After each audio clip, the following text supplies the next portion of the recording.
Hello everyone, I am Ravi, chemistry faculty for IT, JEE and NEET.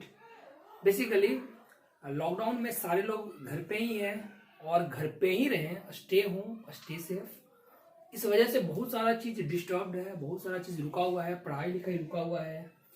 बच्चों पे बहुत बड़ी समस्या आई है कि उनकी पढ़ाई लिखाई में प्रॉब्लम हो रहा है।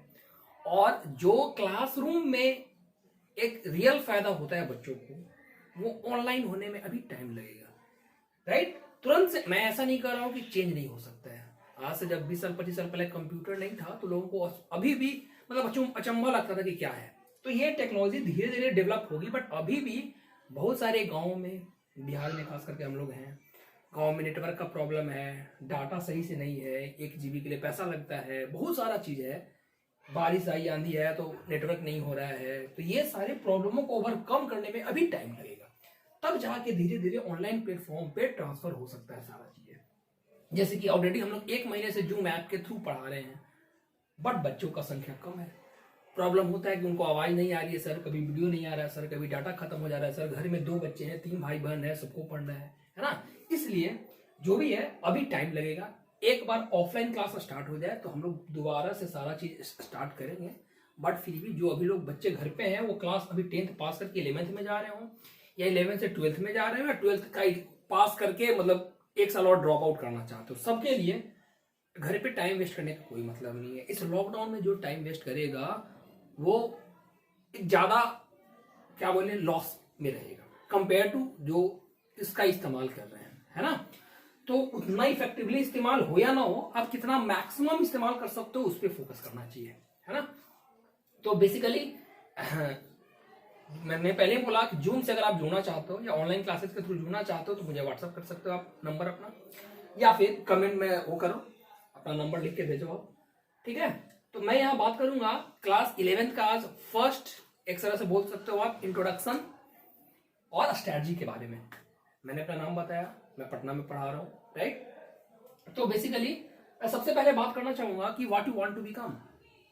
किसी का गोल इंजीनियरिंग हो सकता है, किसी का मेडिकल हो सकता है, कोई अकाउंटेंट बनना चाहता है, जो बनना चाहता है, सिविल सर्विसेज कोई क्वालिफाई करना चाहता है। First you decide with your parents, दोनों का मर्जी होना चाहिए या मिलजुल के होना चाहिए कि पापा का मन है लेट से मेरा बेटा डॉक्टर बने और आपका वही बायोलॉजी में मन नहीं लगता है, पापा का मन है कुछ और बने, मिलिट्री में जाए, नेवी में जाए, एयरफोर्स में जाए, कुछ भी, और आपका मन कुछ और है ना। तो पहले डिसाइड करो what you want to become. That means मैंने पहला लिखा है point A, aspire, what you want to become.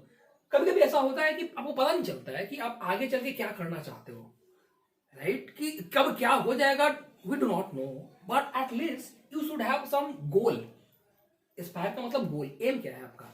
एक होता है लॉन्ग टर्म गोल, एक होता है शॉर्ट टर्म गोल, राइट। तो लॉन्ग टर्म गोल का मतलब हाँ 5 साल 10 साल के बाद सोच रहे हो कि मेरे पास एक गाड़ी होना चाहिए, घर होना चाहिए, यहाँ इंजीनियर बनना है, ऐसा होना है, ऐसा। बट शॉर्ट टर्म गोल, जैसे मान लिया आप क्लास 10th के में टाइम 2 महीना पहले, तो हम भैया बोर्ड का एग्जाम बढ़िया से देना है, अच्छे मार्क्स लाना है। तो long term short term goal इस टाइप के बनाने चाहिए इंसान। लेट से पढ़ ही रहे हो तो आज हमको क्या पढ़ना है, 2 घंटा के बाद हमको क्या पढ़ना है, ये बहुत मस्ट है। 1 महीना बाद अपने आप को आप प्रोजेक्ट करके कहाँ देखते हो, 2 साल तैयारी करना है, कहां से करना है, उसके बाद आप 4 साल कहां से जाकर पढ़ना चाहते हो, आईटी जाना चाहते हो, एनआईटी जाना चाहते हो, किस कॉलेज में जाता हो, एक लमसम आइडिया मन में सेट करके रखना बहुत जरूरी है। Your vision must be clear. Doubtful mind can not do anything. Doubt में मत रहो, क्लियर करो अभी where you want to go, what is your aim at least. और ऐसा भी एम नहीं होना चाहिए, इतना भी ऊंचा एम नहीं कर लो दिखे नहीं, राइट, जो अचीवेबल हो फिलहाल, उल्टा सीधा नहीं कुछ भी कि हम ये कर लेंगे वो कर लेंगे, झूठ मूठ का करने का कोशिश करो।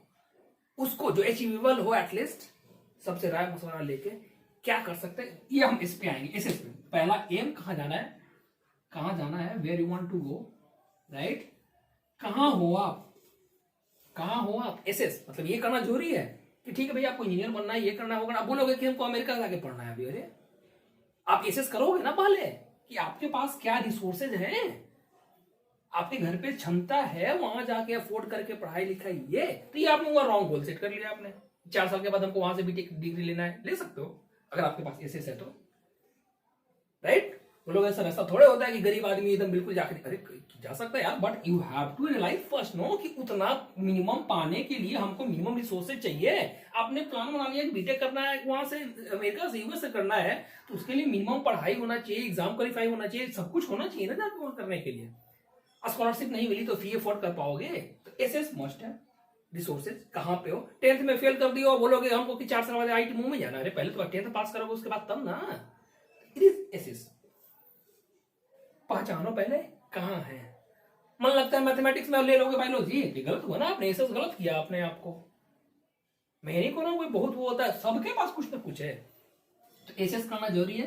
कहाँ पे हो, कहाँ जाना है और कैसे जाओगे, what is the ladder, architect build that stairs build करो, कैसे जाएंगे हम, ये जरूरी है। मतलब आप हर स्टेप पर पढ़ रहे हो तो इवन एनालाइज करो कि हम वहां जाना था हमको, हम इतना दूर आ चुके हैं, पहले हमको 10th में कुछ नहीं आता था, अब 2 महीना पढ़ने के बाद यहाँ हमको आईटी के एग्जाम का क्वेश्चन बन रहा है, क्वेश्चन बैंक बना, मतलब एनालाइज करना। एग्जाम हो रहा है तो उसमें मार्क्स आ रहा है, सब लोग बोल रहे हैं you are on the right way, right, progressive, progress हो रहा है कि नहीं हो रहा है, ये एनालाइजेशन बहुत जरूरी है।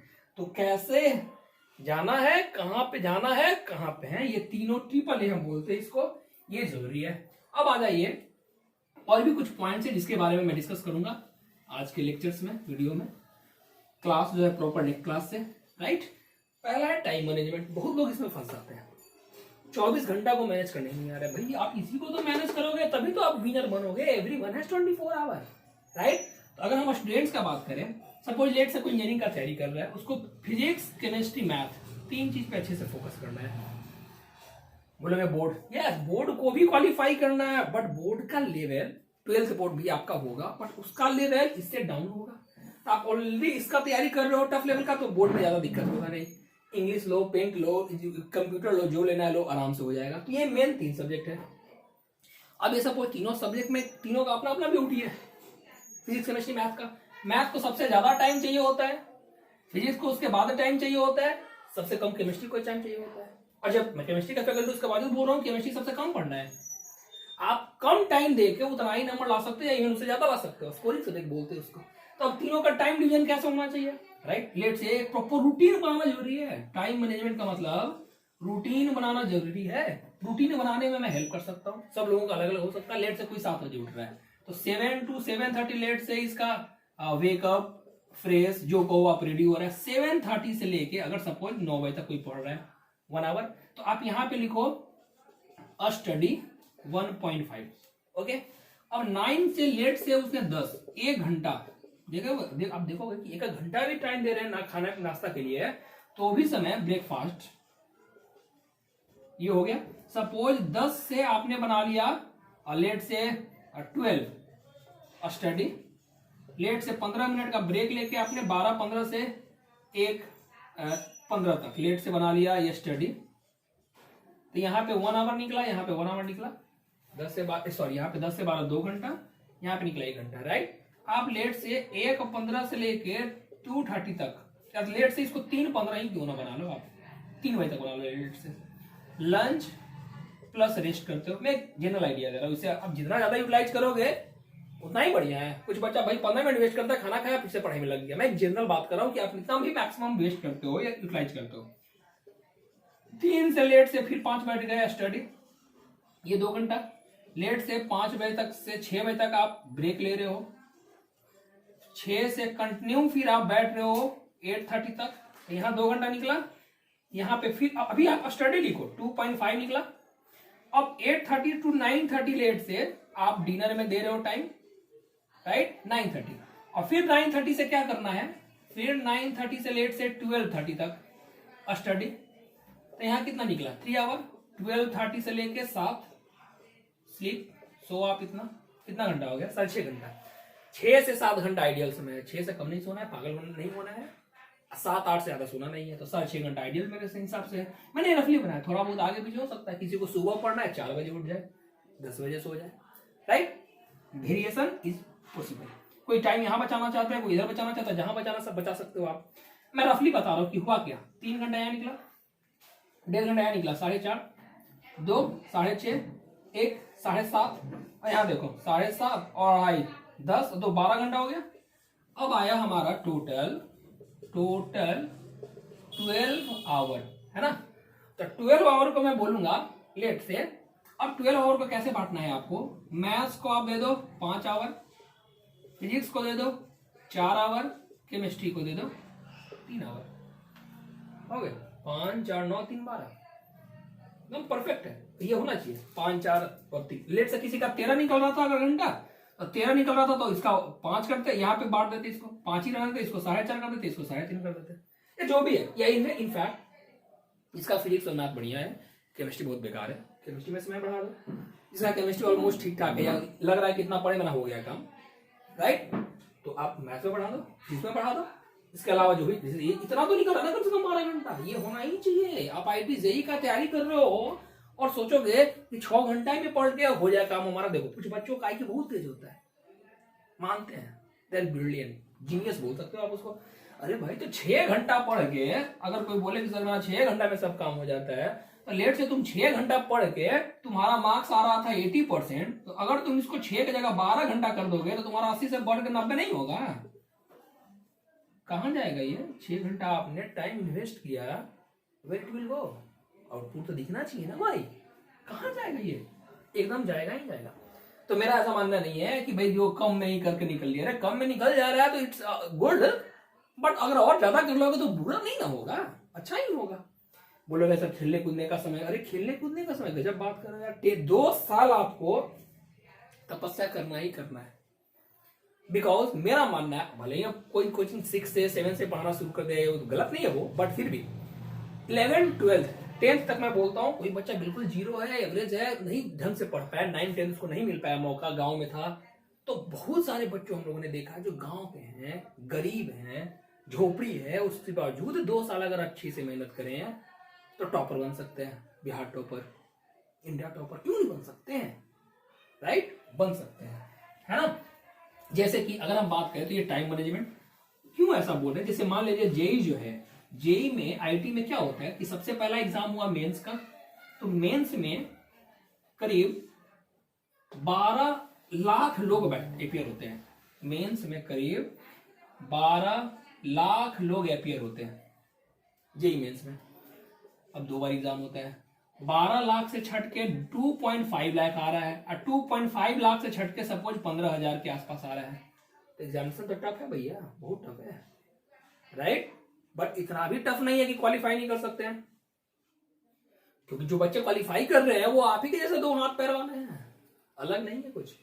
बट उनका प्लान, उनका स्ट्रैटेजी, एक अच्छे कोचिंग का चुनाव, अच्छे गाइड का चुनाव अलग था, अच्छे बुक्स का चुनाव अलग था, उनका टाइम 24 घंटे का मैनेजमेंट करने का चुनाव अलग था, right. That's why they are above than you, ऊपर गए वो क्वालिफाई कर गए, आप नहीं कर पाए, है ना। तो इसलिए क्या जरूरी है, हार्ड वर्क तो करना ही है। हार्ड वर्क के लिए मैंने बताया कि 12 घंटे तो मिनिमम इस टाइप से टाइम टेबल बना के आना ही चाहिए, टाइम मैनेजमेंट, और अच्छा उससे भी हो सकता है।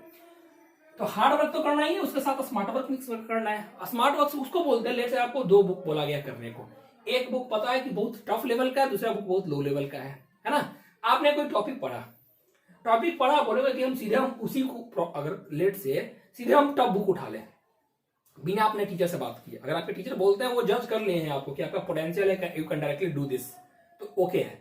बट आपने किसी से कंसल्ट किया नहीं, कुछ नहीं, सीधे भीड़ गए बड़े वाले प्रॉब्लम से, तो प्रॉब्लम बनेगा नहीं आपको, सीधे औंधे मुंह गिरोगे नीचे, सर बन ही नहीं रहा प्रॉब्लम हमसे, तो हुआ रॉन्ग डिसीजन, स्मार्ट वर्क हुआ नहीं। आपने किसी से कंसल्ट नहीं किया, अपने मन से कुछ उल्टा सीधा करते रह गए, उससे क्या होगा, जब प्रॉब्लम नहीं बनेगा तो कॉन्फिडेंस लेवल जाएगा नीचे। और ये पूरा गेम है कॉन्फिडेंस का, 7th पॉइंट में लिखूंगा, कॉन्फिडेंस का पूरा गेम है, कॉन्फिडेंस का गेम। बैलेंस करना है, कैसे अपने आप को अच्छा करते हो तो कैसे खुश होना है, खराब करते हो तो कैसे वो होना है, पूरा कॉन्फिडेंस का गेम है। तो आपका तो खत्म हुआ कॉन्फिडेंस, तो इसलिए स्मार्टली क्या करना था, टीचर से कंसल्ट करके पहले लो लेवल का बुक, वो प्रॉब्लम बनेगा, तब आपका इंटरेस्ट जगेगा कि नहीं मेरे से प्रॉब्लम तो बन रहा है, राइट। जब इंटरेस्ट जगेगा तो आप टफर प्रॉब्लम्स को आप अचीव कर सकते हो, मतलब इनोवेशन को डेवलप करना है, राइट। ये स्पून फीडिंग नहीं, सब कुछ टीचर ही आपको बता देंगे, वैसा नहीं होना चाहिए। टीचर से बात कीजिए, वो बोले ये बनाओ बाबू, ये बनना शुरू होगा, तब देखोगे यू विल डेवलप इंटरेस्ट। अब एक बार सब्जेक्ट में इंटरेस्ट आ गया तो बच्चा दौड़ने लगेगा, फिर टीचर को फिर कुछ नहीं करना पड़ता है, खुद ब खुद वो पढ़ने लगेगा, क्योंकि आजकल इतने सारे अच्छे अच्छे बुक्स अवेलेबल हैं कि आप उसको बनाओगे तब आगे जा सकते हो। सेकंड चीज। Third, regular revision and test, मतलब आप हर 15 दिन में बोलूंगा, हर 15 दिन पे पीसीएम या लेट से कोई किसी का बायोलॉजी पीसीबी पूरा नोट्स रिवाइज करो, पूरा नोट्स को हर 15 दिन पे रिवाइज कर लो, राइट। जो भी पढ़ाई हुआ 15 दिन के बाद फिर आप देखोगे क्या कि पहला बार जब रिवाइज किए थे तो आपको 1 घंटा लगा था, दूसरा जब रिवीजन करोगे तो टाइम हो जाएगा 45 मिनट, तीसरा रिवीजन में हो जाएगा 40 मिनट, चौथा में 30 मिनट, होते होते होगा क्या कि कभी कभी 10 मिनट में आप चाहोगे तो चलो चैप्टर का फॉर्मूला सारा देख लिए, क्या क्या कंसेप्ट था, क्या क्या इंपोर्टेंट था, सबको दिमाग में उतार लिए, ये होगा। तो ये कब होता है? रेगुलर रिवीजन से। इतनी बार इसलिए से केमिस्ट्री से कुछ लोग बोल देता रट्टू है रटना, अरे ऐसा कुछ नहीं है। आप डॉक्टर के पास जा रहे हो तो दवा के लिए उसने क्या किताब पलटा है तब लिखा है? नो, उन्हें भी याद किया है। और याद में बेसिक अंतर समझो, जैसे आपको किसी दोस्त का पूरा नाम क्या है, उसका घर भी पता है, उसके फादर क्या करता है ये भी पता है। आप ही के क्लास का कोई बच्चा वैसा भी होगा जिसके बारे में आपको नाम खाली पता होगा, उसके अलावा कुछ नहीं पता होगा, या नाम भी नहीं पता होगा। क्यों ऐसा हुआ? आपने उससे दोस्ती किया, आपका फ्रीक्वेंसी मैच किया, आप उससे रेगुलर इंटरेक्ट करते रहे, तो उसके बारे में सब कुछ पता है। आपको लगा ही नहीं, आपको याद है कि आपने कब उसका याद किया था कि पापा का क्या दुकान है, कहाँ घर है, कैसे क्या बिजनेस है, कैसे नहीं। आपने इंटरेक्ट किया और पता ही नहीं चला आपको इंटरेक्शन में कि कब याद हो गया, कब हम समझ गए, कब सब कुछ हो गया। वही होता है सब्जेक्ट के साथ। You have to give time in that subject. You have to invest your time. If you will invest your time, then that will give that you output. आप अपना टाइम दोगे तो वो तुमको रिजल्ट देगा, राइट। समझने में फायदा होगा। तो ये रेगुलर रिवीजन बहुत जरूरी है, और टेस्ट, राइट। इवन अब मैं तो कहूंगा कि जो भी प्रैक्टिस बुक वगैरह सजेस्ट करते हैं उसको भी आप टेस्ट के रूप में लो। चलो 1 घंटा है, हम बिना सोल्यूशन देखे बनाएंगे। कुछ बच्चा क्या होता है कि एक क्वेश्चन बनाया आंसर मिलाएगा, कुछ एक क्वेश्चन बनाया फिर आंसर मिलाएगा, मेरा सही हुआ नहीं, वो गलत है, वो you are wasting your time. हर के बाद देख रहे हो गलत हुआ फिर चेक नहीं, आप एक बार कम से कम लेट से टाइम फिक्स कर लो, 1 घंटा। बड़ा प्रॉब्लम तो लेट से 10 problem, 20 problem, 30 problem, depending on the problem. 1 2 3 लिख के बनाना शुरू करो। अब मिलाओ कौन सही हुआ कौन गलत हुआ, चेक करो कितना सही हुआ कितना गलत हुआ, कौन गलत हुआ उसका क्या सोल्यूशन है, आंसर है। नहीं समझ में आया बुक से, टीचर से, फ्रेंड से हेल्प करके तब डाउट क्लियर करो। This is the better process, है ना। तो रेगुलर रिवीजन, टेस्ट, ये बहुत जरूरी है। उसके बाद अगर हम बात करें स्टडी मटेरियल्स, ये सबसे ज्यादा बोल सकते हैं इंपॉर्टेंट है कि क्या पढ़ रहे हो, ये बहुत ही इंपॉर्टेंट है, क्योंकि उससे बहुत कुछ फर्क पड़ेगा। ये बोर्ड नहीं है, राइट। आपको कितने क्वेश्चन करने, कैसा पढ़ना है बहुत जरूरी है। मैं बोलूंगा आप जहां भी पढ़ रहे हो, किसी कोचिंग में जहां भी पढ़ रहे हो, अपने टीचर पे फेथ रखिए, टीचर पे फेथ रखिए। जैसा हॉस्पिटल में अभी डॉक्टर भगवान का काम कर रहे हैं, वैसा ये आपको टीचर जो है हेल्प करेंगे, एकदम करेंगे। कोई टीचर छोटा बड़ा कुछ नहीं होता है, गांव के हो, किसी बड़े किसी यूनिवर्सिटी के प्रोफेसर हो, मालिक हो, कुछ भी हो, दे ऑल थिंक कि बच्चे का कल्याण होना चाहिए, राइट। तो उनके लेक्चर नोट्स पे सबसे पहला पॉइंट भरोसा रखिए। पहला, मैं खास करके बात कर रहा हूं केमिस्ट्री के लिए, राइट, लेक्चर नोट्स। दूसरा एनसीईआरटी बेस्ड है, 11th एंड 12th तीनों। मैं फिजिक्स मैथ का बात नहीं कर रहा हूँ, एनसीईआरटी जरूर बात कर रहा हूँ। ये भले ही आसान है, लेवल डाउन है, डायरेक्ट से एडवांस में तो बिल्कुल ही नहीं आएगा। कोई बच्चा बोले कि खाली एनसीईआरटी पढ़ के मैं आईटी चला गया, एडवांस चला गया, नो।